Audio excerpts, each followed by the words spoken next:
Shalom, shalom, aking mga kapatid sa pananampalataya. Ito naman po ang inyong kapatid na si Roland, na binibigyang pagkakataon ng ating rabay. Naway umabot po sa inyo ang pagpapala ng rabay na kagalingan, kapayapaan, at kaawaan, na sa bawat po sanang tahanan, mamutawi po sana sa ating mga puso ang galak at pag-asa mula sa ating Ama. Alam po ninyo, anuman po yung ating mga nararamdamang mga bagabag sa buhay, kapag umabot na po sana yung araw ng Sabat, tayo po'y magkaroon ng ngiti sa ating mga labi. Dahil alam ko, muli po tayong bibigyan ng ating rabay ng tinatawag na pag-asang salita. Yung magbibigay sa atin ng comfort, yung magbibigay sa atin ng tinatawag na kagalingan.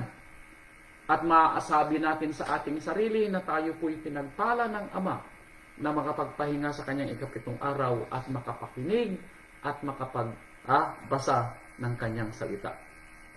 Sa mga kapatiran po natin, alam po ninyo, hindi lang po kayong umiiyak kapag kayo po'y umiiyak. Naiiyak din po ako kapag naalala ko ang inyong mga kalagayan. Pero alam ko, hindi po natutulog si Amang Yahweh na siyang tumitingin sa atin 24/7. Kaya anuman po yung inyong mga hinaing, nananampalataya po ako na ang kanyang mga anghel ay paparating na sa inyong mga tabi para ibigay ang inyong pong mga kahilingan. Hallelujah. Purihin po ang ating Amang Yahweh at purihin po ang ating Rabay Yeshua HaMashiach. Ang araw na naman pong ibinigay ng ating Rabay may kinalaman po sa pagiging isang magulang.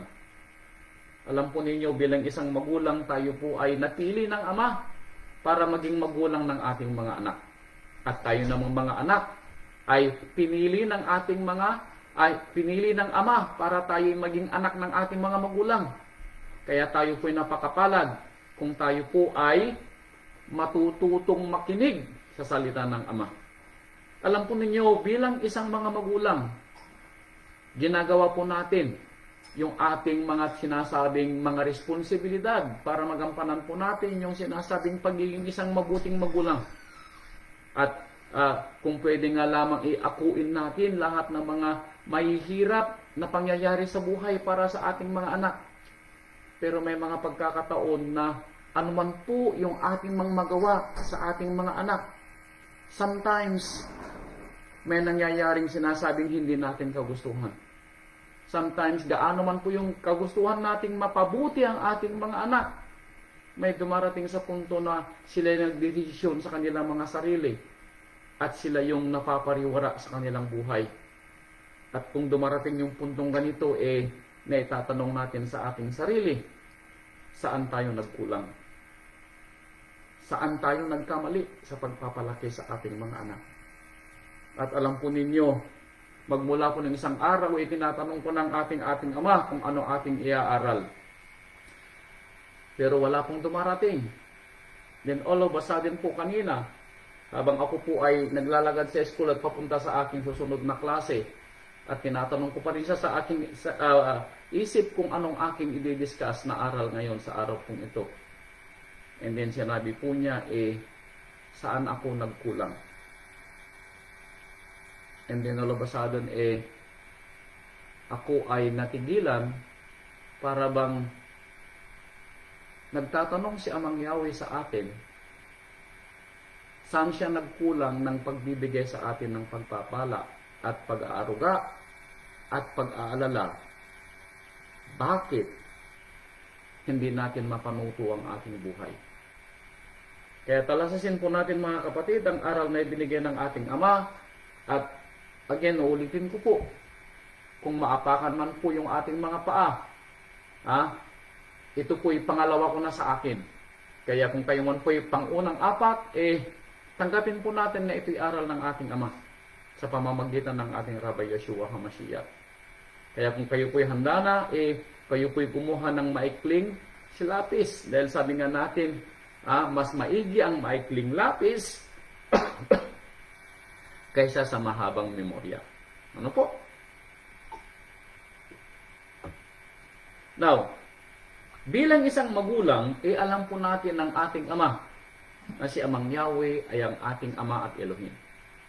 At alam po natin ng kwento na tayo ay pinili ng Ama sa kalipunan ng mga tao dito sa lupa. Tingnan po natin sa ating mga kapaligiran, sa ating mga lugar. Baka tayo lamang po yung nananampalataya. Sa bawat bayan, sa bawat barangay, makikita po natin na mabibilang sa daliri ang pinili ng Ama na pakitaan at paunawaan niya ng kanyang salita. At tayo po ay pinili. Ano po? Pinili tayo ng Ama para sa ikalalaganap ng kanyang pangalan.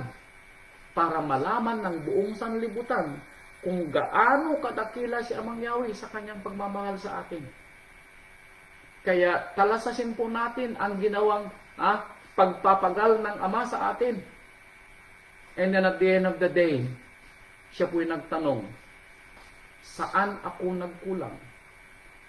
Where have I fallen short? At bakit hindi natin mapanuto ang ating buhay? At bakit hanggang ngayon, tayo pa rin ay hindi gumaganap sa gawaing ibinigay sa atin ng ating Ama, even after the fact na siya po yung nagbibigay sa atin ng lahat ng ating pagpapala. Kaya tanong ni Amang Yahweh sa atin, sa pamamagitan po ng ating rabay, saan ako nagkulang? So talasasin po natin ang kwento. Ano po? Dahil sa katanungan pa lang po ay sa pamagat lamang po, ako'y naiiyak na po. Dahil hindi na ito dapat pang tanungin ng Ama sa akin. Bakit nagtatanong siya sa atin? Nasaan daw ba siya nagkulang? Where did he fall short? Alam natin ng kwento na perpekto ang Ama. At lahat ng ginawa niya at binigay niya sa atin, pagpapala sana sa atin. Pero meron po sa atin, yung nakakatanggap na hindi pa rin nababago ang buhay. At doon nagtatanong si Amang Yahweh kung saan siya nagkulang. Ano po? Now, dito po sa aklat ng Ezekiel, chapter 20, verse 5. Ito po ang sabi niya dito. Sa aklat po ng Ezekiel, chapter 20, verse 5. Ezekiel 20, verse 5. Ito po ang sabi.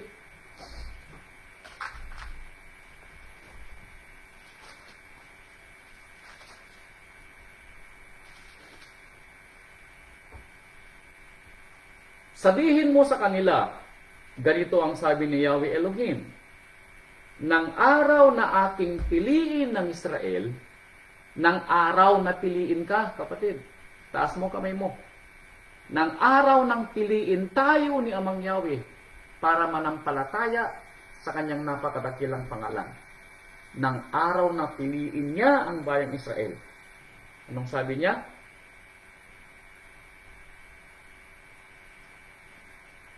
Upang ilabos ko sila, ano sabi niya? Verse 5. At itinaas ko ang aking kamay sa lahi ng sangbahayan ni Jacob, at itinaas niya ang kanyang kamay sa iyong buong sangbahayan, para ikaw, kapatid, ay maging isang pagpapala. Parang ganun din ang lahi ni Israel, na ipakilala ako sa kanila sa lupain ng Ehipto, sa lupain o lugar na kinalulugaran mo, para malaman ng buong barangay na may nagmamahal kay Amang Yahweh. Para malaman ng bayan na may nananampalataya kay Amang Yahweh. Para malaman ng iyong mga kamag-anak na may nananampalataya kay Amang Yahweh. Sabi niya, iginawad ko ang aking kamay sa kanila na sinabi, anong sinabi ni Amang Yahweh nang pinili niya tayo? Ako si Yahweh, ninyong Ama. Yan po. Nang pinili daw tayo ni Amang Yahweh bilang kanyang lingkod, idineklara din niya sa ating puso na ako, sabi ni Amang Yahweh, ang iyong Ama.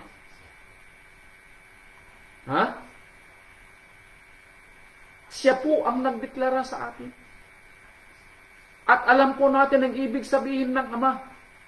Siya ang magbibigay sa atin at magliligtas sa atin ng lahat ng ating mga pangangailangan at mga panahon sa panahon ng kagipitan dahil siya ang ating Ama.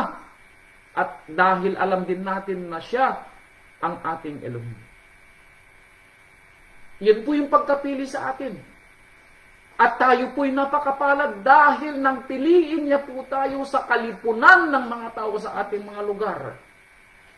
Alam po natin na mayroon tayong Ama at Elohim. Dahil siya mismo ang nagbigay ng salitang ito para sa atin. Pero ang tanong, paano natin tinanggap ang pagpapalang tayo ay may Ama at Elohim sa ating pang-araw-araw na buhay?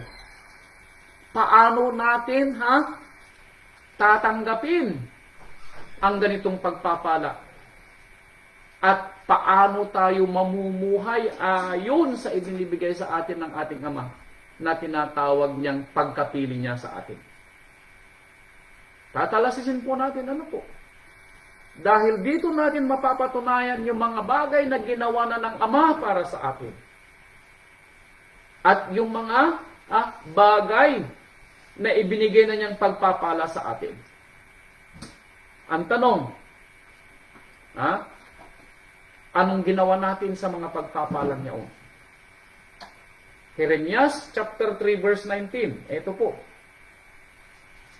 Talasasin natin kung ano ang gustong ipahiwatig ng Ama sa atin, bakit siya nagtatanong, saan ako nagkulang? Ito po. Jeremias chapter 3 verse 19.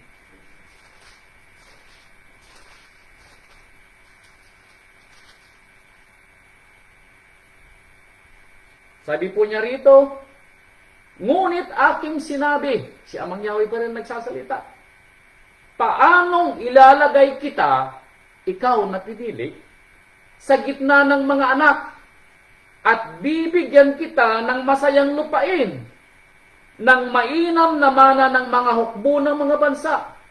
At aking sinabi, inyong tatawagin ako, Ama ko, at hindi ka nahihiwalay pa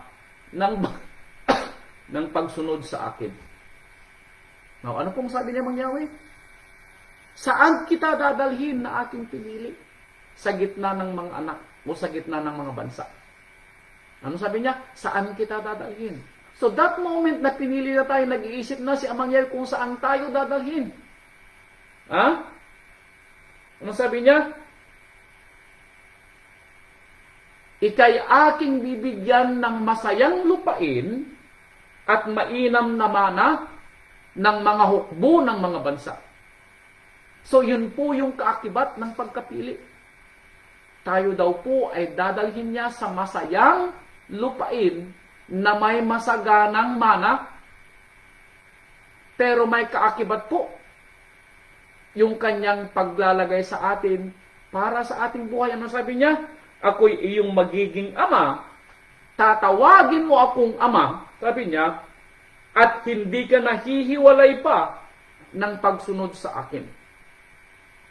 So, yun po ang ibinigay sa atin. Tayo'y dadalhin daw ng Ama sa isang masayang lupain at puno ng pagpapala bilang pinili niyang tatawagin niyang anak. At siya ay tatawagin nating Ama. At siya ay susundin natin sa lahat ng kanyang mga salita. Nawang tanong, kung tatalasisin po natin ang sinabi ng Ama sa atin at ikukumpara natin sa buhay natin ito, tinupad ba ng Ama yung kanyang ipinangako na tayo po ay bibigyan ng mga pagpapala? Na wala po sa atin ang namamalimos ng tinapay. Wala po sa atin ang nanginginig sa ginaw. Wala po sa atin ang dumarating ang araw ng pagluluto at wala kang lulutuin. Wala pong ganun sa atin. kahit pa paano, masasabi natin tayo po ay mapalad sa pagkapili niya sa atin. Dahil 24/7 ay pwede nating tawagan ng ating Ama at humingi ng mga pagpapala, lalong-lalo na sa ating mga pangangailangan. At alam ko, hindi nagkukulang ang Ama ng pagpapadala niya ng kanyang pagpapala. Ano po? Ito. Kalasasin natin yung mga ginawa ng Ama sa atin. Deuteronomio chapter 8 verse 7. At talasasin natin kung ito ba'y ginawa niya sa atin dahil ito'y ginawa niya sa bayang Israel. Talasasin natin yung pagpapala natin. Deuteronomio chapter 8. Puntahan po natin talata 7, 8, 9, and 10. Ito.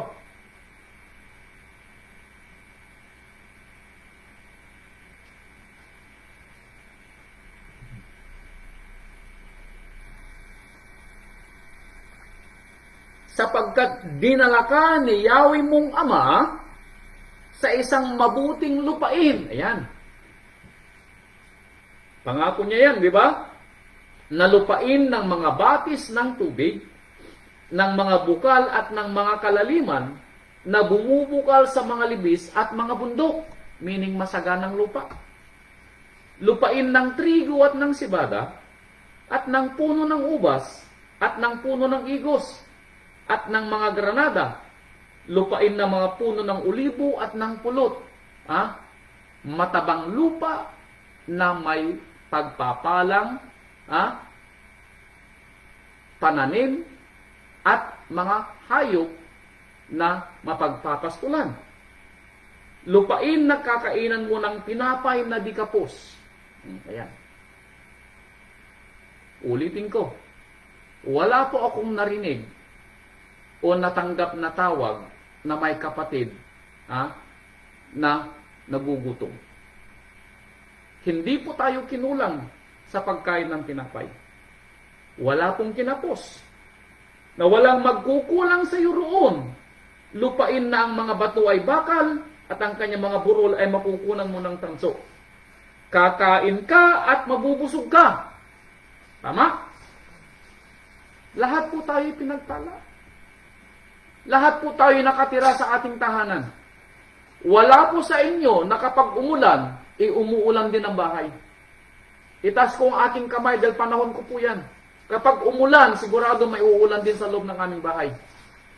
Kaya nakahanda yung mga kahon o kaya mga lata na aming isinusuksok sa mga talahib para hindi umulan. Pero wala po yan sa inyo. Dahil alam ko, dahil kung narinig ko na mayroong umuulan ng bahay sa inyo, kahit papaano, magpapadala ang Ama ng tulong para man lang masarhan yung butas na magbibigay ng tulong sa inyong mga tahanan, pero wala akong natanggap na balita. Ganun po tayo pinagpapala ng Ama. Ano po? And then sabi niya, ito ang kanyang kahilingan. Kakain ka at mabubusog ka. And anong sabi niya? Pupurihin si Yahweh mong Ama dahil sa mabuting lupain na kanyang ibinigay sa iyo. Yan po. Yung unang kahilingan ng Ama sa pagkapili niya sa atin, tayo po ay susunod sa kanyang mga salita. And then nang tinanggap po natin ang ating mga pagpapalang mula sa kanya, anong sabi niya? Pupurihin mo si Yahweh mong Ama. Now, ilan po sa atin na magtataas ng kamay na every time na tayo po'y may pagpapala, sinasabi po natin hallelujah. Or sinasabi na natin sa ating sarili na ito'y gawa na ng ating mga kamay. At ito'y pagpapala mula sa iyong boss. O pagpapala mula sa iyong anak na nakapag-aral na pinag-aral mo. Or masasabi mong ito'y gawa at likha ng iyong mga kamay dahil ikaw ay matalino, may mataas na pinag-aralan, o may mataas na posisyon sa iyong pinagtatrabahuhan. Baka nakalimutan na po natin na tayo po ay magpuri kay Amang Yahweh at magpasalamat sa lahat ng ating mga pagpapala. Ano po? Huwag naman po sana na makalimutan natin yung kahilingan ng Ama sa lahat ng mga binibigay niya sa atin. Dahil dito sa Malakias, magsisimula ang Ama na magtanong. Eto, dahil sa ating pong buhay, baka tayo po'y nakakalimot na dahil sa ating mga natatanggap ng pagpapala, nakalimutan na natin kung sino ang nagbigay sa atin ng pagpapala. Baka sa ating pagkapili sa atin, nakalimutan na natin sumunod. Dahil sa kagustuhan natin maangkin ng isang bagay, yung sinasabi natin na wants, at hindi tayo nakontento sa pagpapala ng Ama. Alam po ninyo, kung maaalala po ninyo palagi, ang laging sinasabi ng Rabay, ang pagpapala ni Amang Yahweh pagyaman ay walang kaakibat na sakripisyo. Tandaan niyo po palagi. Dahil kung gugustuhin ni Amang Yahweh na tayo ay yumaman, yayaman po tayo. In due time. Pero kung hindi po niya kagustuhan na tayo, ang gagawa ng paraan para tayo ay yumaman na hindi niya kagustuhan, sakripisyo ang aabutin po natin.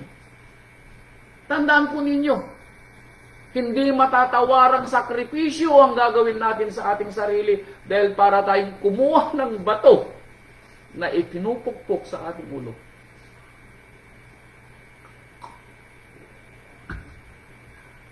Kaya umiyak man po ako kung minsan, sometimes, naiiyak po ako pero wala akong magawa. Kaya kung minsan, idinadalangin ko na lang na sana magkaroon ng aral ang mga nangyayari sa ating mga kapatiran.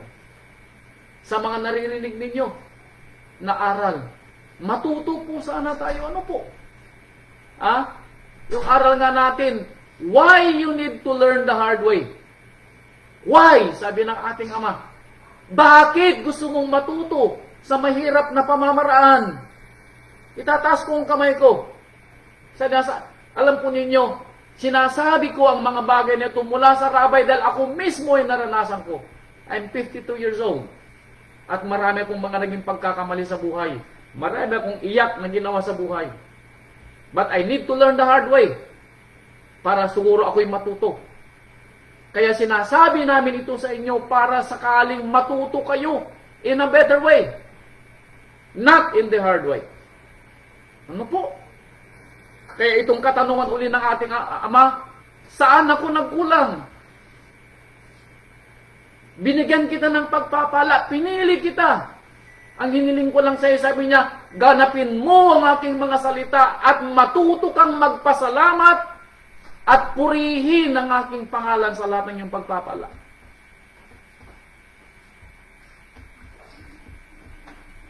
Dito sa Malakias chapter 1 verse 6, ito po sabi niya. Malakias chapter 1 verse 6, ito sabi niya, iginagalang ng anak ang kanyang ama, at ng alila ang kanyang ama, ang kanyang amo. Kung ako nga'y ama, sabi ni Amang Yahweh, saan nandoon ang aking dangal? Now, di ba sinabi po niya kanina, pinili kita sa lahat ng kalipunan ng tao sa lupa. Tatawagin mo akong, anong sabi niya? Tatawagin mo akong ama. Dahil susunod ka sa lahat ng aking mga salita. Bakit? Pinili kita, sabi ni Amang Yahweh. Ganyan kita kamahal, pinili kita sa lahat ng kalipunan sa lupa. And then sabi niya, pagpapalain kita, bibigyan kita ng mabuting lupa, bibigyan kita ng matabang lupa, bibigyan kita ng pagpapala at lahat ng iyong pangangailangan. Hindi ka magkukulang sa tinapay, hindi ka manginginig sa lamig, hindi ka didildil sa asin. Pero pupurihin mo ako, sabi niya, dahil ako ang iyong ama. Now, ang tanong ni Amang Yahweh, Kung ang anak ay marunong gumalang sa kanyang ama, sabi niya, nasaan ang aking dangal na ako'y tinatawag ninyong ama? Meaning tayo po'y nagkukulang. Nagkukulang po tayo sa pagsunod sa salita ng ama at sa pagpuri at pasasalamat. Kaya sabi niya Mang Yahweh, kung ako nga'y ama, nasaan ang aking dangal? At kung kung ako'y Elohim, saan nandoon ang takot sa akin? Saan daw nandoon ang takot? Sometimes feeling natin wala tayong kamatayan. Feeling natin, hindi natin kinakatakutan si Amang Yahweh. Samantalang mababasa natin na maging ang mga demonyo ay takot na takot, mabanggit lamang ang kanyang pangalan. Pero tayo parang wala tayong takot. Dahil hindi man lang natin isinasaalang-alang ang mga salitang ating naririnig at mga salitang ating nababasa. Sa dami po ng aral na narinig natin, bakit hindi pa rin tayo natututo? Alam po niyo, naiiyak ako sa mga dami ng aral na ibinigay ng rabbi, pero parang sometimes wala tayong natututunan. Yung mga aral po niya, why we need to learn the hard way? Must I remind you that how easily you forget? Yun po yung mga katanungan na inaaral sa atin, pero parang wala tayong natututunan. Now, muling nagtatanong ang ating ama, saan ako nagkulang? Alam po ba ninyo kapag ito'y binabanggit at sinasalita ng isang magulang? Dahil hindi lubos maisip ng isang magulang kung bakit napapariwara ang kanyang anak sa dami ng kanyang ginagawang sakripisyo sa buhay. Saan daw siya nagkulang? At ito ang nararamdaman ng ama sa atin dahil hindi tayo mapanuto sa buhay. Mas marami yung ating mga anik-anik kaysa sa paglilingkod. Mas marami tayong mga alibis kaysa sa mga pagsunod. Yun po ang nararamdaman ng ama. Kaya ito yung binigay niyang aral sa atin. Saan ako nagkulang? Where did I fall short?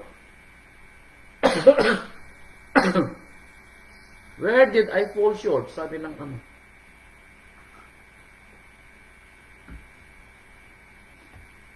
Now, maalala po niyo si Haring David? Sa mga nakabasa na sa kwento ni David, nang pinili ni Amang Yahweh si David, anong sabi ni David? Ako'y isa sa pinakamaliit sa angkan at lahi ng aking ama. Kung titignan po natin ang pinanggalingan ni David, siya po ay mahirap. Wala pong, kumbaga ay walang kayamanan na may pagmamalaki ang tatay ni David na si Jesse. Nang pinili ni Amang Yahweh si David po ay walang mataas na pinag-aralan. Siya po ay isang shepherd. Isang pastol. Pero pinili siya ni Amang Yahweh. Pero anong ginawa po ni David sa pagkapili sa kanya? Maalala po niyang kwento? Nang si David ay hari na sa bayang Israel at tahimik na ang kanyang palasyo, nakapagtayo na siya ng kanyang mga mansyon, palasyo, iginagalang siya ng buong Israel. Mayroon siyang 6 na asawa. Wala nang hihilingin pa si David. Kundi ang gagawin na lang ni David, sumunod sa pinag-uutos sa kanya ni Amang Yahweh, purihin at pasalamatan si Amang Yahweh sa lahat ng kanyang pagpapala. Pero ito ba'y ginawa ni David? Alam po ninyo nang magkasala si David, ito po ang sabi ni Amang Yahweh. Nang kunin ni David, si Bathsheba na kanyang gustong maging asawa, pampito. Hindi na nakontento si David, ano po? Sometimes ito yung dahilan kung bakit tayo Napapariwara dahil sa hindi natin pagkakontento sa isang bagay na ibinigay ng Ama. Na kung titignan natin ang pansin, sobra-sobra sa atin dahil hindi naman tayo nagkukulang. Wala sa atin ang nagdidildil ng asin, katulad ng aking panahon. Wala sa inyo nagsusuot ng tagpi-tagping damit ng aking panahon, wala. Pero still, parang hindi tayo nakukontento sa araw-araw.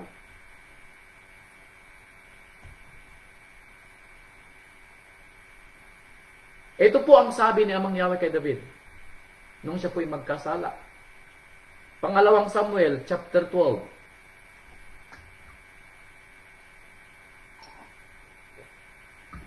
Ito po sabi niya. Pangalawang Samuel, chapter 12, verse 8.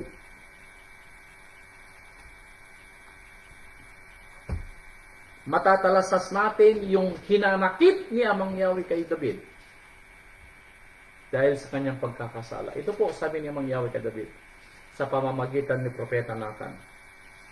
Chapter 12, verse 8. Ito po sabi niya, ibinigay ko sa iyo ang bahay ng iyong hari.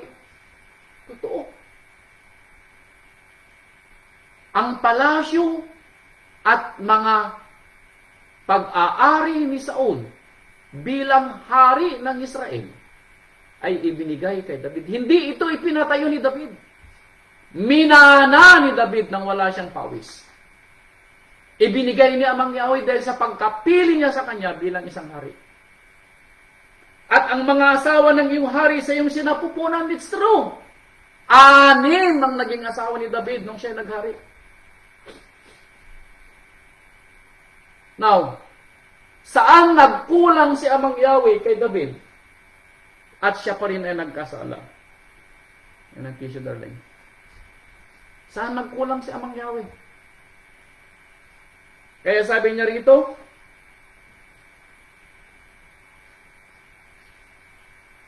ibinigay ko sa iyo ang sangbahayan ng Israel at ng Yehuda. Ibinigay ko sa iyo, sabi ni Amang Yahweh, ang buong sangbahayan. Excuse me. Ng Israel at Yehuda. 12 lahi ang nasasakupan mo, David, sabi ni Amang Yahweh. Hindi ako nagkulang sa iyo, David, sabi ni Amang Yahweh.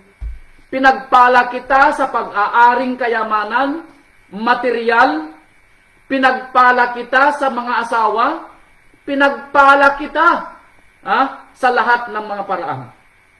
Sa lahat ng pagpapala, pinili kita, David, para maging hari ng Israel. At ano bang sabi ni Amang Yahweh? Ito po yung napakasakit na sinabi ni Amang Yahweh kay David at ako po yung naiiyak. Ano po sabi ni Amang Yahweh kay David? At kung totoong kaunti pa ito, David, kung ito sa akala mo ay kulang, anong sabi ni Amang Yahweh? Ay dadagdagan pa kita ng gayong bagay. Doon po ako naiyak. Nang sabihin niya Amang Yahweh kay David, kung kulang ito, David, sabi niya, nagsabi ka lang sana para hindi ka magkasala. Yun po yung masakit. Na makakalimutan natin ang ating obligasyon kay Amang Yahweh dahil sa ating hindi pagkakontento sa isang bagay. Na kung pwede lang, sabi ni Amang Yahweh, sinabi mo na sana sa akin at ibinigay ko din sa iyo kung kulang. Yun po yung nakakatakot. Ano po? Kaya sabi ni Amang Yahweh, saan ako nagkulang, David? Sa aking pagpapala sa iyo. Kaya makikita po natin, yung bigat ng kasalanan na ginawa ni David kay Amang Yahweh. Dahil ipinakita ni Amang Yahweh kay David, David, sobra-sobra na binigay ko sa iyo kung tutuusin.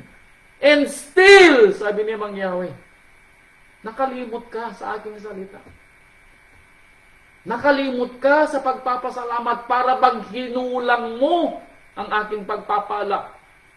Pero okay lang sana, sabi ni Amang Yahweh, na kulangin ka. Kung sinabi mo lang na kulang, dadagdagan ko, huwag ka lang magkasala. Kaya dito po natin nakita yung bigat ng kasalanan ni David at yung bigat ng ibinigay na pagsubok na mangyawi sa kanya. Ito po sabi niya sa verse 9. Bakit iyong niwalang kabuluhan ang salita ni Amang Yahweh? That's the thing. Bakit? Sabi ni Amang Yahweh. Niwalang kabuluhan mo ang salita. Anong meron si Batsiba samantalang meron ka ng 6 na asawa? Alam po ninyo, ang aking inang, kung magsasalita po siya ay talagang meron pong laman. Sabi niya, ano ang pera sa isang lugar na hindi katulad ng pera dito na malapit sa atin? Kumbaga, anong hinahanap po pa? Mayroon naman dito. Kumbaga, ano bang buhay ang gusto natin? At hindi tayo makontento. Sabi ko nga po sa inyo, nung bata ako, makakain ako ng fried chicken, that is my wish. Kontento na ako sa buhay noon, makakain na ako ng fried chicken. Pero habang tumatagal, habang tayo ay nakakakita ng mga bagay na gusto nating maangkin, doon nagsisimula yung hindi pagkakontento. Yung kagustuhan natin, na masabi nating makamtan yung ating mga nakikita ng ating mga mata. Kaya nagagawa natin yung mga bagay na hindi natin dapat gawin.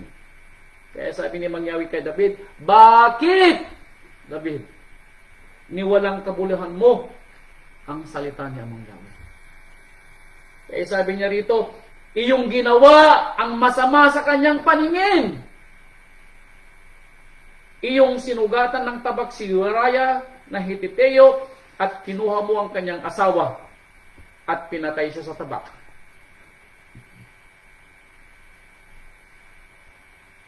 Saan ako nagkulang, David? Sabi ni Amang Yahweh. Saan ako nagkulang?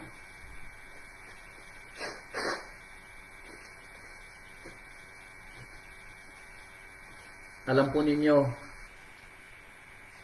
napakahirap kong isipin na kapag dumating yung punto na tayo po ay mapapariwara, alam po niyo, uukil-kil sa ating puso ang sinasabi ngayon ng Ama, saan ako nagkulang, anak?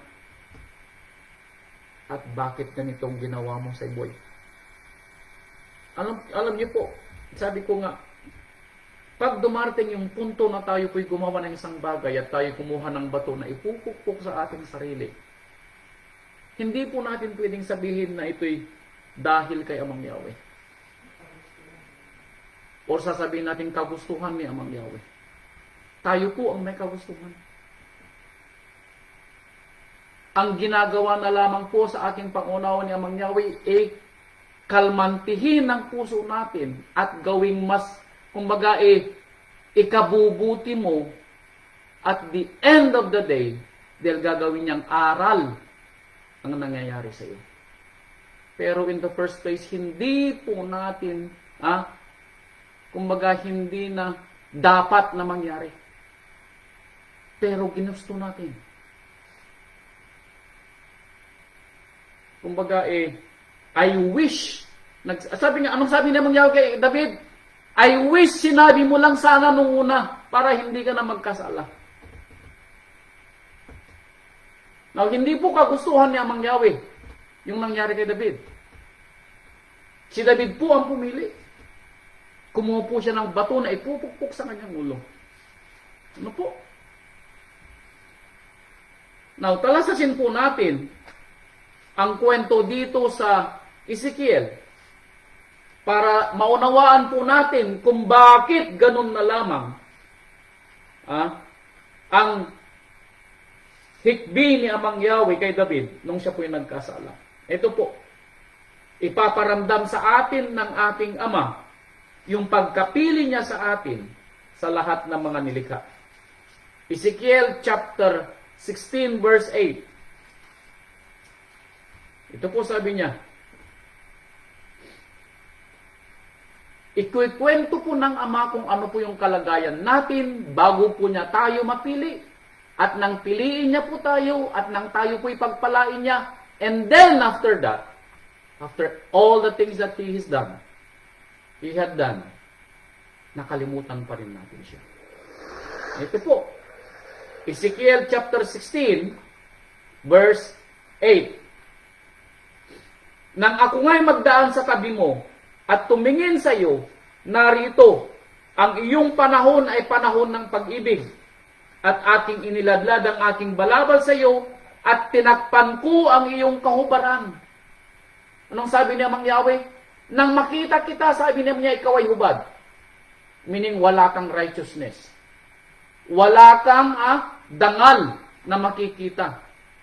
Tayo ay hubad. Sa paningin ni Amang Yahweh, meaning walang righteousness. No po, walang dangal. Nang magkagayoy, sabi niya, ngunit, ako'y sumumpa sa iyo at nakipagtipan sa iyo, sabi ni Mang Yahweh Elohim, at ikaw ay naging akin. So, nang pinili kita, sabi ni Mang Yahweh, ikaw ay hubad. Pero dinamitan kita, at ako'y nangako sa iyo, at ikay nakipagtipan sa akin.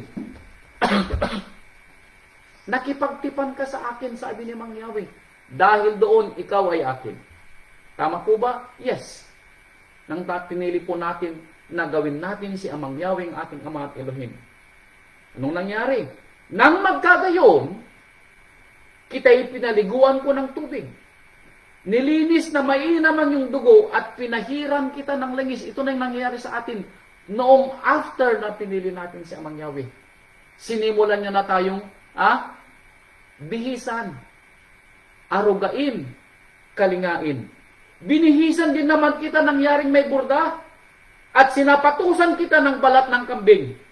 Binigkisan kita sa palibot ng mainam na kayong lino at binalot kita ng sukla. Ginayakan din naman kita ng hiyas at nilagyan ko ng mga pulsera sa inyong mga kamay at ng isang kwintas sa inyong liig. Nilagyan ko ng hikaw ng mga ilong at ang hikaw ng iyong mga tainga at isang magandang putong ng iyong ulo. Ganito ko nagayakan ng ginto at pilak at iyong damit ay mainam na kayong lino at sutla at yaring may burda. Ikaw ay kumain ng mainam na harina at ng pulot at ng langis at ikaw ay lubhang maganda at ikaw ay guminhawa sa kalagayang pagkahari. Hindi ba? Parang si David. Tayo yun. Kung ikukumpara natin yung pinanggalingan nating kahubaran, tayo yun. Tayo ito. At ipinapaunawa ng ating Ama yung ginawa natin sa Kanya even after na tayo po'y Kanyang bihisan. Paliguan, arugain, at bigyan ng mga mahalagang pagpapala. Ang iyong kabantugan ay nangalat sa gitna ng mga bansa dahil sa iyong kagandahan, sapagkat naging sakdal dahil sa aking kamahalan na aking inilagay sa iyo, sabi ni Yahweh Elohim. Paano tayo naging bantog? Sa gawa ba ng ating mga kamay? Hindi. Paano ba naging bantog si David? Dahil ba kay David? Hindi. Dahil pinananalo ni Amang Yahweh si David sa kanyang mga digma, kaya naging tanyag si David. Dahil kay Amang Yahweh. Paano tayo yumaman? Hindi dahil sa iyong katalinuhan. Dahil kay Amang Yahweh. Paano tayo nakapagpatayo ng ating mga magagandang bahay, nakabili ng mga sasakyan, nakapagpundar ng maraming mga gamit, nakapagbili ng maraming mga lupa? Hindi dahil sa ating mga lakalakasan, kundi dahil kay Amang Yahweh. Yun po yung ating nakakalimutan kung minsan. Ano po? Sabi niya Amang Yahweh, dahil sa akin. Now, anong nangyari? Ito yung nangyari. Parang si David. Ngunit ikaw ay tumiwala sa iyong kagandahan after na tayo po'y nasa rurok ng ating tinatamasang buhay na maayos. Ha? Nagpatutot dahil sa iyong kabantugan, ikinalat mo ang iyong pakikiapid sa bawat nagdaraan, at ikaw ay nagpangkin. Nakalimutan natin si Amang Yahweh. Mas pinahalagahan na natin kung ano yung ating pag-aari. Mas pinahalagahan na natin yung ating mga nakikita sa sanlibutan. Ito yung pagpapatutot na ginagawa natin dahil kinalimutan natin ang ating Ama na siyang nagbibigay sa atin ng pagpapala. Hindi na po siya yung ating number one. Siya na po yung nasa huling listahan. Hindi na po siya yung number one sa ating mga iniisip. Siya na po yung nasa likuran ng listahan. Kaya sabi ng ating Ama, saan ako nagkulang? Hindi mo ba naaalala na ako ang nagbigay ng lahat sa iyong pagpapala? Saan ako nagkulang? Ha? Verse 16. At kinuha mong yung mga suot at ginawa mo para sa iyo mga mataas na dako na kagayakan na may sari-saring kulay at nagpatutot sa kanila. Ang ngayong mga bagay ay hindi na darating o mangyayari pa man. Kinuha mo naman ang iyong mga magandang hiyas na ginto at pilat.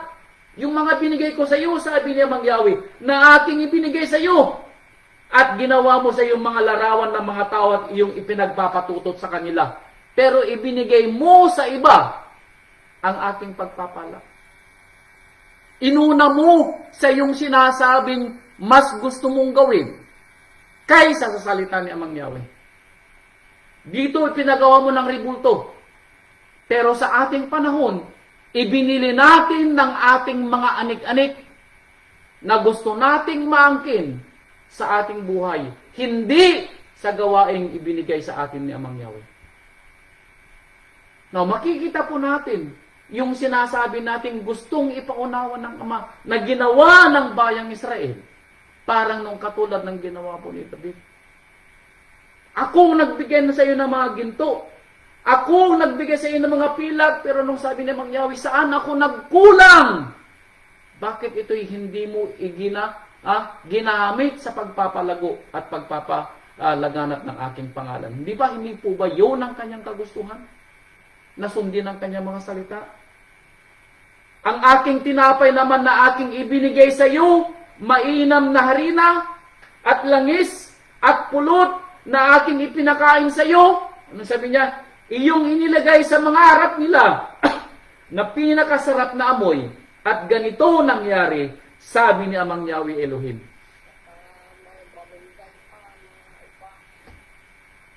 See? Pati ang aking mga ibinigay na tinapay sa iyo, ibinigay mo rin sa iba. Meaning, inihandog mo sa iyong ginawang ribulto sa panahon ng mga Israelita. Sa atin naman, yung ibinigay sa atin na pinansyal na pagpapala, saan natin dinala? Hindi natin dinala ayon sa salita ng Amang Yahweh sa kanya mga gawa. Now, talasasin po natin. Ganito ang katanungan ni Amang Yahweh sa lahat ng ginawa niya sa atin. Saan ako nagkulang? Now, verse 20. Bukod dito, sabi niya, kinuha mo ang iyong mga anak na lalaki at babae na iyong ipinanganak sa akin, at ang mga ito iyong inihain sa kanila upang lamunin, at iyong bagang mga pakikiapid ay maliit na bagay. Yung mga anak mo, sabi ni Amang Yahweh, na ibinigay ko sa iyo bilang mga binhi. Hindi mo sila pinagsilbi sa akin. Ibinigay mo, sabi niya, sa kanila upang lamunin, mining ibinigay mo sa sanlibutan. Nasaan ang mga anak mo, sabi ni Amang Yahweh? Kasama mo silang sumasamba o sila'y nasa sanlibutan? Ikaw ang nagsabi sa kanilang pumunta sa sanlibutan. Dahil hindi mo sila tinuruan ng mga bagay na itinuro ko sa iyo. Nung sabi ni Amang Yahweh nung una, ako ang iyong ama at susunod ka sa akin. Pero dahil hindi tayo sumunod, kaya ang ating mga anak ay hindi rin sumunod at hindi sumusunod kay Amang Yahweh. Nasaan ang ating mga anak? Sila'y nasa sanlibutan. Kasalanan mo, sabi ni Mang Yahweh. Dahil hindi mo sila tinuruan. Naman tanong, saan ako nagkulang? Sabi ni Mang Yahweh. Saan ako nagkulang? Sabi ni Mang Yahweh. Tinuruan kita. Nagpadala ako ng mga mangangaral para sa iyo. Hindi ako nagkulang, sabi ni Mang Yahweh. Pero still, tinatanong kita, saan ako nagkulang? Saan daw ko nagkulang si Mang Yahweh, mga kapatid ko? Siya ang nagbigay ng pagpapala. Siya din ang nagbigay sa ating mga anak. Saan natin dadalhin ang ating mga anak at paano natin sila palalakihin? Ito po nasa atin. Pero at the end of the day, huwag sana nating marinig ang ating ama na magtatanong, saan ako nagkulang at nasaan ang iyong mga anak? Alam po ninyo, nung pinapalaki pa po namin ang aming mga anak, talagang pinipilit po namin sila na umattend ng Sabat. Gaano man po yung kanilang karaming assignment or anything, hindi po sila dapat mag-excuse ng Sabat. Pati nung sila ay nasa college na, talagang inuobliga po namin, sinusundo ko ang aming mga anak para pumunta sa Sabat. Para maunawaan nila na ito'y obligasyon nila kay Amang Yahweh. Sa inyo po na hindi nakagawa ng mga bagay na ito at kayo po'y nakakarinig, mayroon pa po kayong panahon para i-redeem ang inyong panahon. Kung hindi nyo nagawa sa inyong mga anak, then ipamulat ninyo sa inyong mga apo. Ipamulat ninyo sa mga bata sa assembly. Dahil kayo na yung mga magulang ng mga batang ito. Gawin po natin yung magagawa po natin para po ma-redeem natin ang ating panahon. Alam po ninyo, masakit isipin na nagtatanong si Amang Yahweh, saan ako nagkulang? Dahil akong magsasalita, wala kang kakulangan namang Yahweh. Kami ang nagkulang. Kami ang nagkasala. Wala kang naging kulang kahit kaunti. Kami ang nagkulang. Ano po?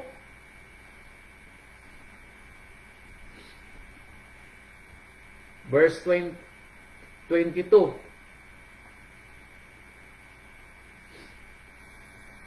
O 23. At nangyari pagkatapos ng iyong buong kasamaan. Anong sabi niya Mang Yahweh? Sa aba mo, sabi niya Mang Yahweh Elohim. Sa aba mo daw. Sa atin daw, kaparusahan. Sa ating mga naging pagkukulang. Sa aba natin na hindi natin nagawa ang ipinapagawa sa atin. Ano po? Huwag naman po sana. Alam po ninyo dito sa Isaias chapter 1 verse 2. Ito po sabi niya. Isaias chapter 1. Isaias chapter 1 verse 2, sabi po niya ito. Dinggin mo, o langit. Pakinggan mo, o lupa. Sapagkat sinalita ni Amang Yahweh. Anong sabi niya? Langit, makinig ka. Lupa, makinig ka. Sabi niya, ako'y nag-alaga at nagpalaki ng mga bata. Pinalaki ko sila, sabi ni Amang Yahweh. Inalagaan ko sila, sabi ni Amang Yahweh. Binihisan ko sila. Binigyan ng mga pagpapala. Binigyan ng mga biyaya. Makinig ka lupa. Makinig ka langit. Pinalaki ko ang mga batang ito. Pinili ko ang mga batang ito, sabi ni Amang Yahweh.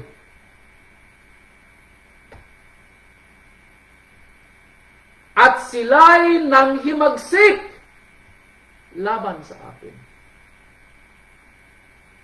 Now, ano po yung ating may sasagot? Tama po ba si Amang Yahweh?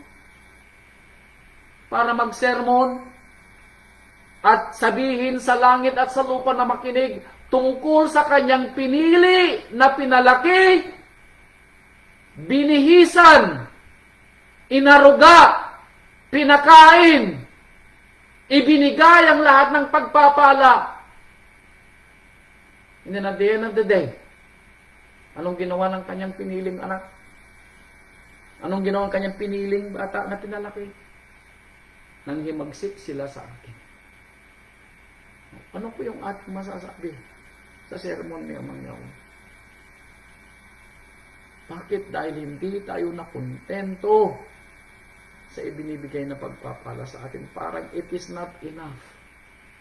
Alam po ninyo, if it is not enough, then never time will come that it will be enough.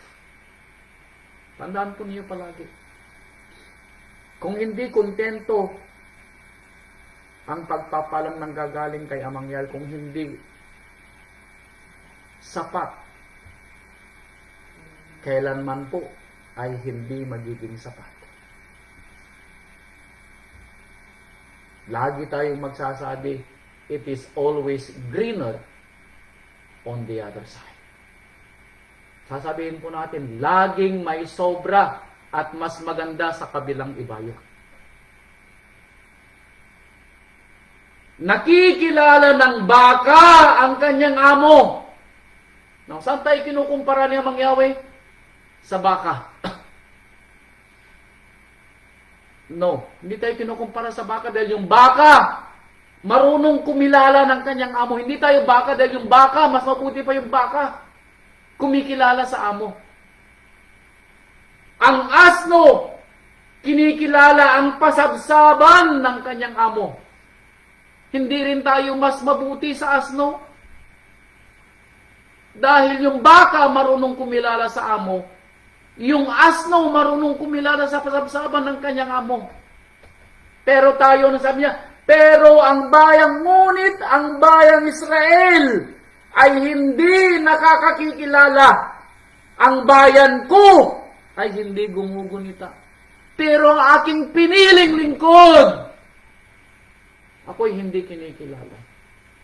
Hindi ako naaalala ng aking lingkod.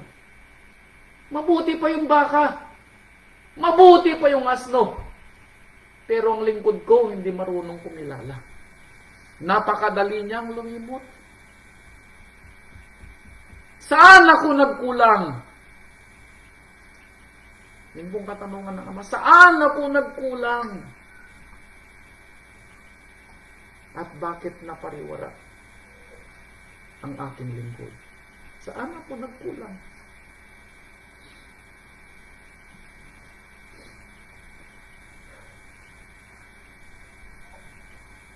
Alam po ninyo, sasabihin po natin na ito'y sa lumang tipan. Ano po?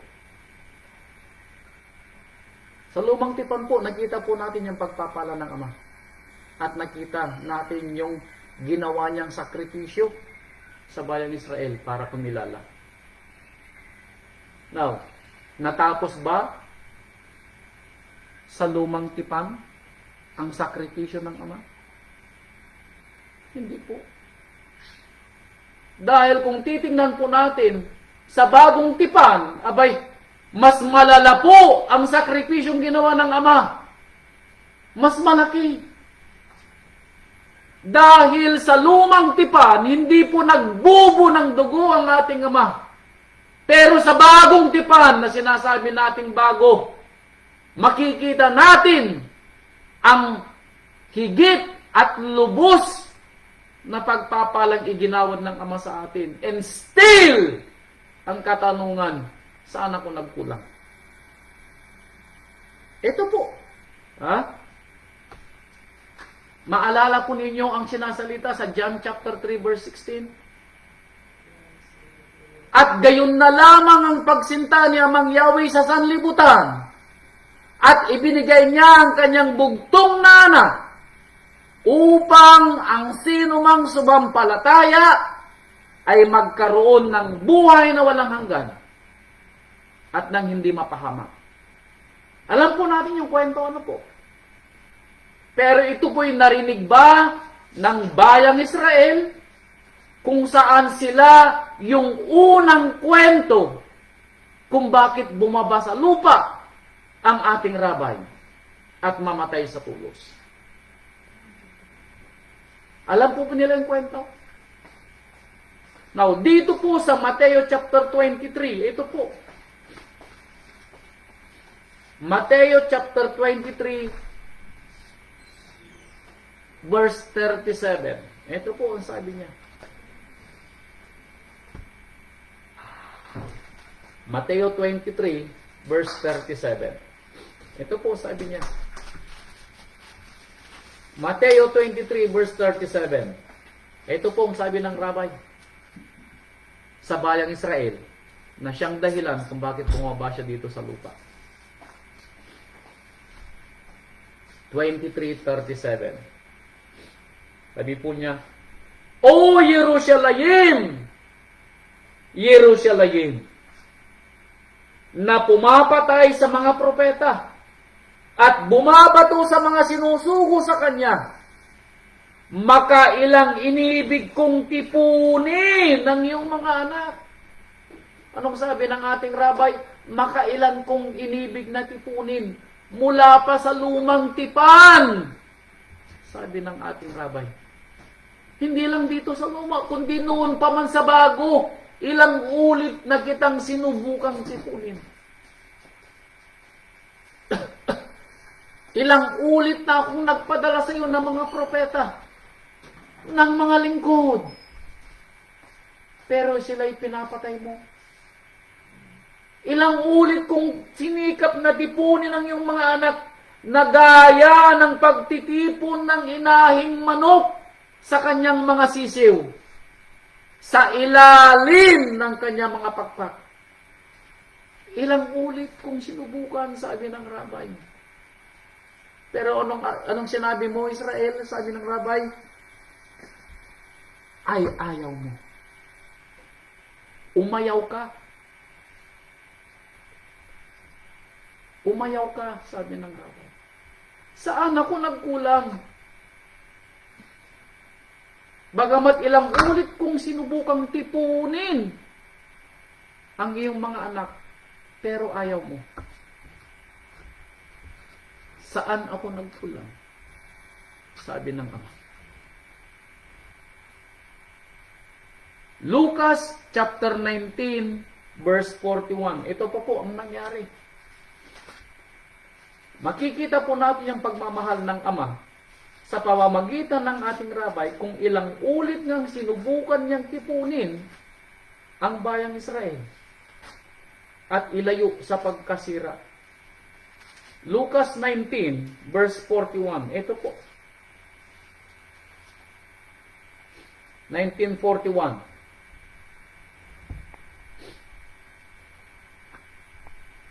At nang ang rabbi ay malapit na siya sa Jerusalem, nakita niya ang bayan. At nang makita niya ang bayan, anong ginawa ng rabbi? At ito'y kanyang tinangisan. Now, makikita po natin ang pagmamahal ng rabbi. Na sinabi niyang, Jerusalem, Jerusalem. Ilang ulit kong tinipon, subukan, na tipunin ng iyong mga anak. Kaya nang makita niya ulit ang Jerusalem sa kanyang pagbabalik, napaiyak po ang rabbi. Tumangis ang rabbi sa kanyang pagmamahal sa bayang Israel dahil sa kagusto niya. Sila'y maligtas. Pero ang bayang Israel ay ayaw maligtas. Saan ako nagkukulang? Sabi ng Ama.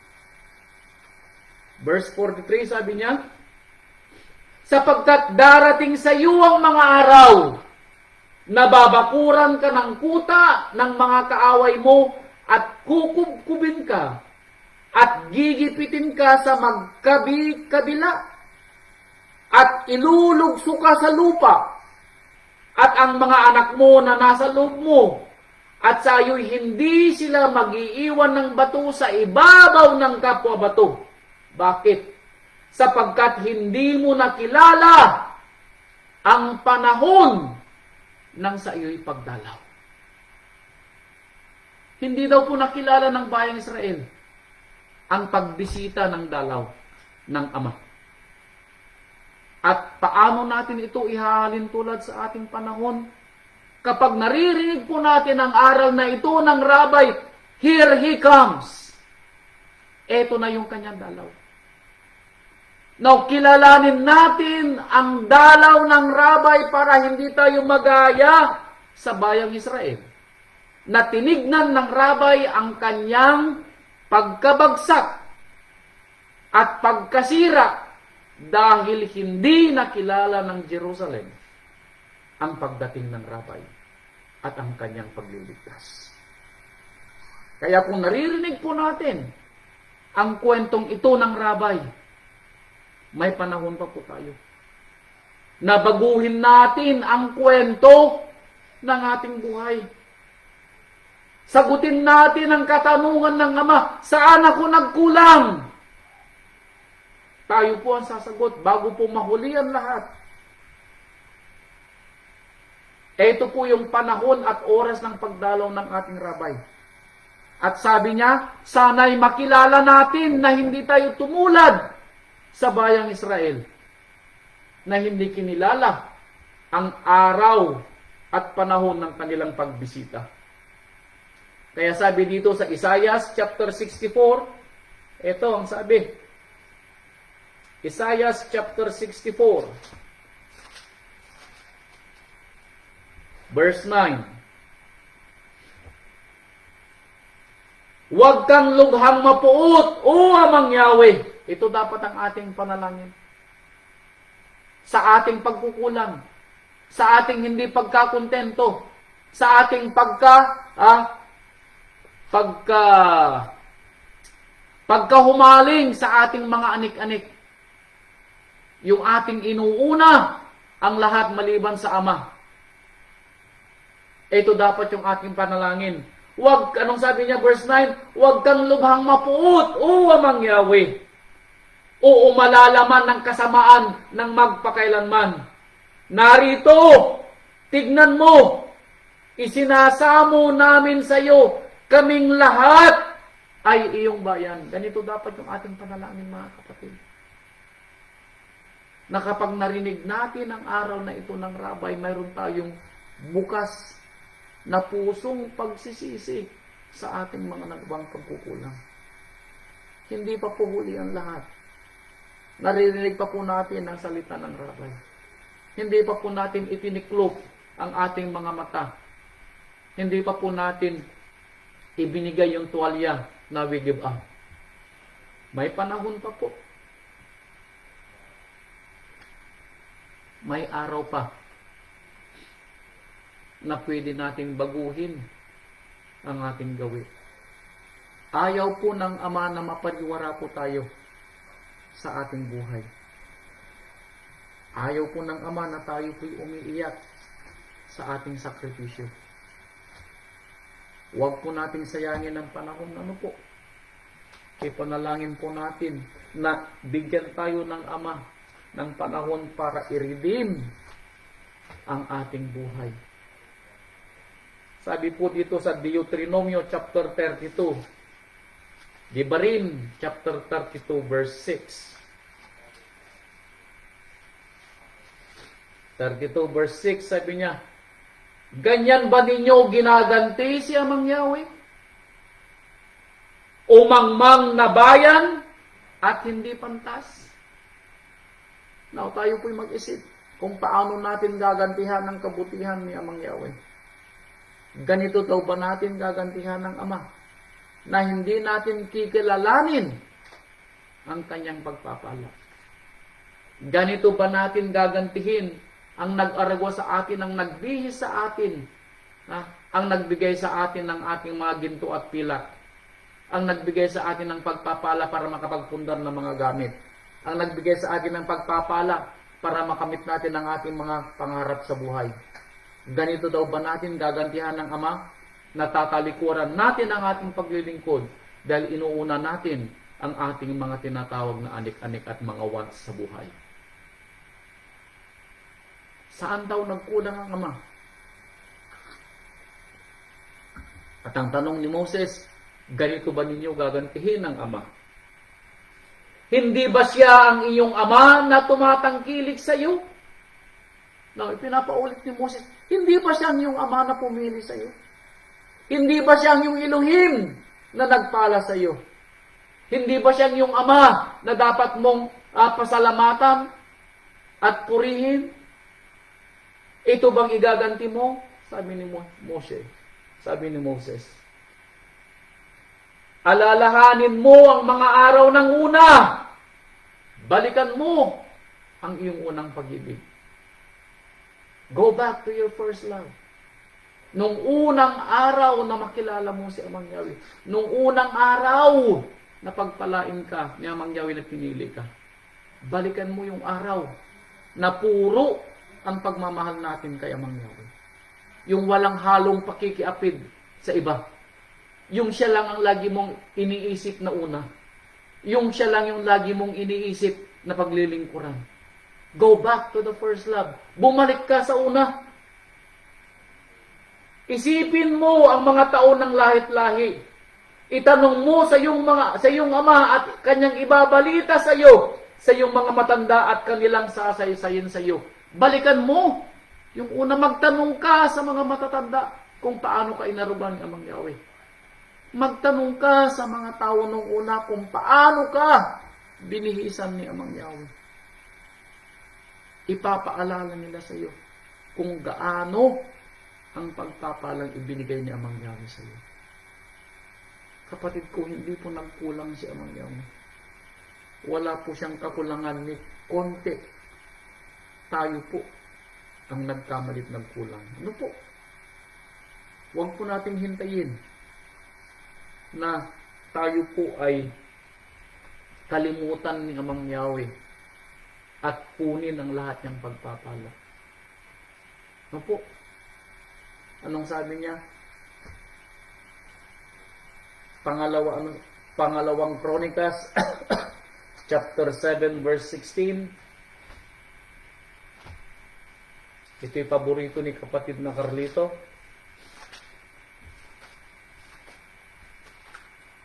Pangalawang Chronicles chapter 17 or chapter 7 verse 14. Kung ang aking bayan, kung ikaw na lingkod na pinili ng Ama, na tinatawag sa pamamagitan ng aking pangalan, ay magpakumbaba, dumalangin at hanapin ng aking mukha. It's about time. Piniling lingkod ng Ama. Na tayo ay magbalik, magpakumbaba, at baguhin ang ating buhay. Ayaw po ng Ama na tayo mapapariwara. Kung umiiyak po kayo, mas umiiyak ang Ama. Dahil nararamdaman ko po, yung iyak po ninyo ay naiiyak ako. Kaya more na umiiyak ang Ama dahil sa ating pagkakamali. Gusto po niya tayong tulungan, pero nilalagay po natin ang kanyang kamay na may tali sa harapan dahil tayo ang namili ng ating sakripisyo. Hindi po natin tinanong sa Ama. Tayo ang gumawa ng desisyon. Tayo po ang gumawa. Now it's about time na tayo po'y magbago sa ating panuntunan sa buhay. Ano po? Talikuran ang kanilang mga lakad. Akin ngang didinggin sa langit at ipatatawad ko ang kanilang kasalanan at pagagalingin ko ang kanilang lupain. Ibabalik po niya. Yung dating una. Kaya mga kapatid ko, hindi pa po huli ang lahat. Ano po?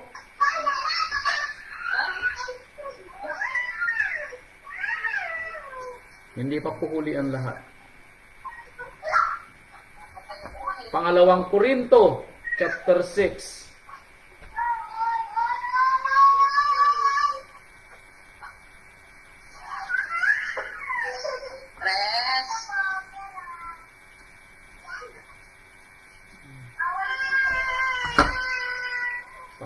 Pangalawang Korinto chapter 6 verse 16. Huling talata na po natin. Pangalawang Korinto chapter 6 verse 16 hanggang 18. Talasasin po natin yung huling talata ng ating Ama.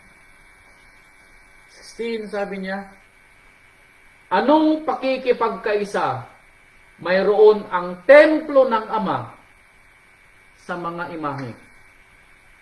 sa mga sanlibutan, sa mga anik-anik sa ating buhay na walang kinalaman sa buhay na walang hanggan.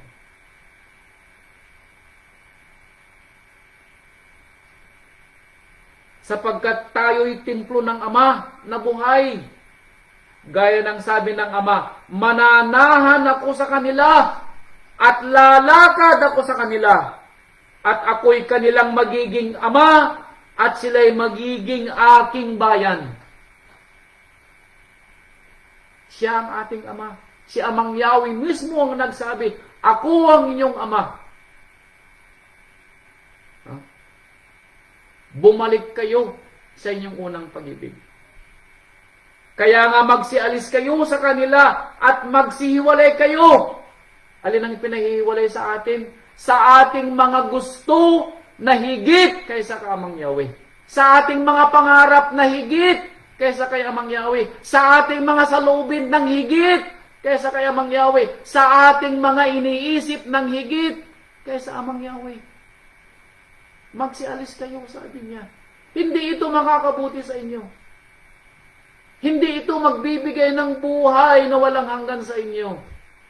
Totoo.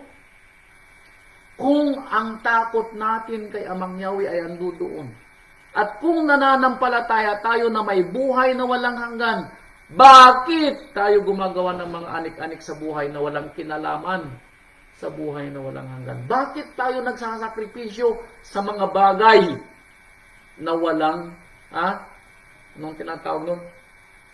Walang halaga. O tinatawag na walang kabuluhan. Bakit? Hindi ito ang dahilan kung bakit pinili tayo ng Ama para mabuhay at kamtin.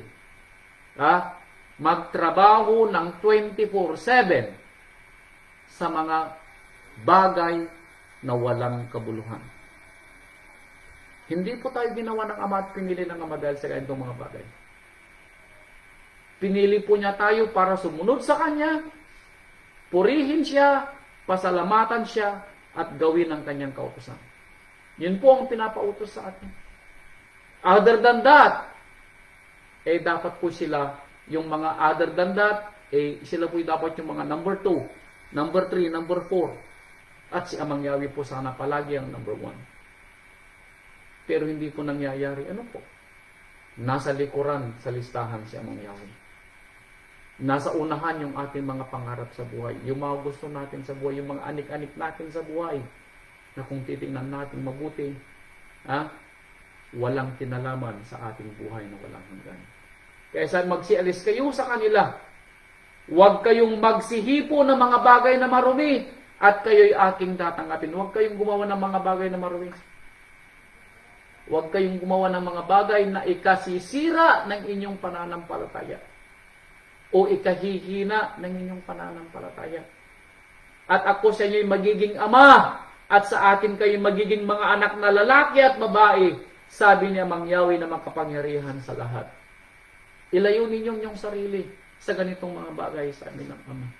Magbalik loob kayo sa una ninyong pag-ibig. Unahin ninyo yung mga bagay na itinuro ko sa inyo. Paglingkuran nyo ang mga salitang aking ibinigay sa inyo. Purihin natin si Amang Yahweh. Gawin natin ang mga salitang ating naririnig at mga aral na ibinibigay ng Rabay para po sa ating ikatututo. Wala pong pagkukulang si Amang Yahweh, mga kapatid. Tayo po ang nagkulang. And we pray na ang aral po ng Rabay magpagising po sa atin na kung ano man po yung ating mga ginagawa na hindi ayon sa kalooban ng Ama at walang kinalaman sa ating buhay na walang hanggan. Now, hindi po sinasabi ng Rabay na itigil natin ang ating mga ginagawa. Ang sinasabi lang po niya, huwag natin kalimutan ang ating obligasyon sa Ama. Yung pagsunod sa Kanyang aral at mga salita Yung lagi natin siyang purihin at pasalamatan. Yung lagi nating alalahanin na siya palagi ang nasa unahan ng ating mga listahan. Sabi nga natin, sabi ni Amang Yahweh, kakusana, mahalin natin si Amang Yahweh ng buong puso, buong lakas, at buong kaluluwa. Dito po natin mapapatunayan ang pagpapaala ng Ama. Huwag po natin gayahin si David na dahil po sa hindi natin pagkakontento sa buhay, tayo po'y makagagawa ng kasalanan. Huwag naman po sana. Ito po ang aral ng ating rabay, mga kapatid, at ako po'y nananampalataya na lahat po tayo ay binibigyan pa ng ating rabay ng panahon dahil naririnig pa natin ang ating aral. We can redeem our time. Pwede po nating balikan ng panahon na lalo nating dagdagan ang ating pagpupunyagi na paglingkuran ng Ama. Hilingin po natin sa ating Ama yung panahon na ma-redeem natin ang ating buhay. Kung hindi man natin nagawa sa ating mga anak, sana'y magawa natin sa ating mga apo. Sana'y magawa natin sa ating mga makakasalamuha sa ating mga asimblya. Yung mga bata sa ating mga asimblya na maaaralan natin. Yung mga masasalubong natin na mabibigyan natin ng aral. Yung tayo po'y makapangaral at makapagbigay ng patutuo sa ating mga kapatiran na sila'y matuto sa mga karanasan natin sa buhay. Hindi po nagkulang ang Ama. Wala po siyang pagkukulang kahit kaunti. Tayo po yung nagkulang. At pwede po nating i-redeem ang ating panahon. At tayo po ay makapagbalik loob sa Ama, humingi ng kapatawaran sa ating mga pagkukulang ng may pagpapakumbaba. At alam ko, ang ating Ama po ay nakikinig sa ating mga hinaing at ibibigay po niya ang ating mga kahilingan. Ito po ang aral ng rabay, ang ating mga kapatid. Naway tayo po'y lalong pinagpala sa pangunawa at kaalaman na ibinigay po niya sa bawat isa sa atin. Purihin po ang ating Amang Yahweh at ang ating Rabay Yeshua HaMashiach sa aral na ibinigay po niya sa atin. Saan ako nagkulang? Sabi ng Ama, ang sagot po natin, Amang Yahweh, kayo po'y walang pagkukulang kahit kaunti. Kami po ang nagkulang. Kami po ang nagkasala. Kaya kami po'y humihingi ng pagpapatawad at bigyan niyo po kami ng panahon na ma-redeem po namin ang aming buhay para po sa lalong ikaluluwalhati ng iyong napakadakilang pangalan. Purihin ka aming Amang Yahweh at purihin ka aming Rabay Yeshua HaMashiach na nagbubo ng dugo sa tulos para po sa ikaliligtas ng aming mga kasalanan. Hallelujah. Sa ikaliligtas at ikapapatawad ng aming mga kasalanan. Salamat po sa inyong lahat, mga kapatid. Hallelujah. Shalom!